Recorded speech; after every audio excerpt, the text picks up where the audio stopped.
Today on Weenie and Coral Fighters. Coral Fighters is an interesting card from, let's see, Mirage Block, if I'm not mistaken. It's a 1/1 blue for a 1/1 creature. Whenever it attacks and isn't blocked, you look at the top card of the defending player's library, and you may put that card on the bottom of that player's library.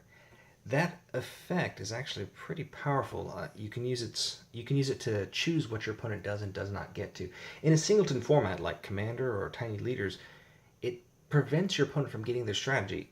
And it also works very well against sorcery cards that let them search the library for a card, put it on top, like Cruel Tutor, or, well, in Commander, you could say something like any number of tutors. If they do them on your turn, or at the end of their turn, you attack with a Coral Fighter, and then you can choose to put that on the bottom of their library.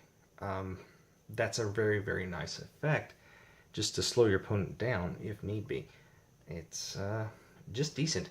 But what you can actually use it for is land destruction or land manipulation.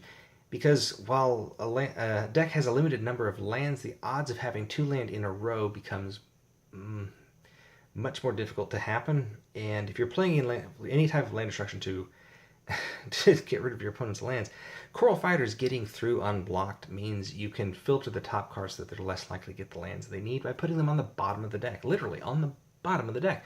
This can also work if you're playing a Mind Funeral type of deck with any abilities that make them mill cards until they mill a certain number of lands. You can make it certain that those next land cards, aren't going to be on the top of their library, but on the bottom. And yeah, that effect is very, very powerful. Hence why it's part of today's Weenie Envy.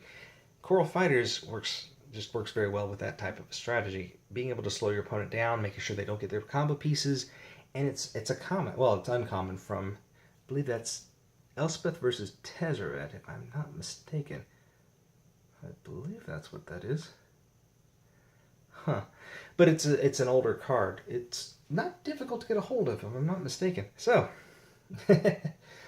excellent card, perfect for this type of a deck. I don't really have anything that it combos very well with because it just combos very well with its own ability and the strategy that you build around it. Like I said, land destruction works or mill works depending on how you're dealing with what specific cards that you know your opponent's going to play. And of course, second, third game, you're going to know what their combo is and be able to prevent them from getting it. So, Coral Fighters is an excellent card for any type of a strategy that messes with your opponent's strategy. Yeah. Of course, it's just a 1/1 creature. It's easy to get rid of. You have to protect it as much as possible. You have to build a strategy around it and then keep it alive. It's a good way to draw attention away from your tiny leader or your commander, and a decent creature in general. Nice merfolk. And a soldier. So, hope you're having a wonderful day, a wonderful morning, wonderful afternoon, or a wonderful evening, and I hope tomorrow's even better. Take care, everybody.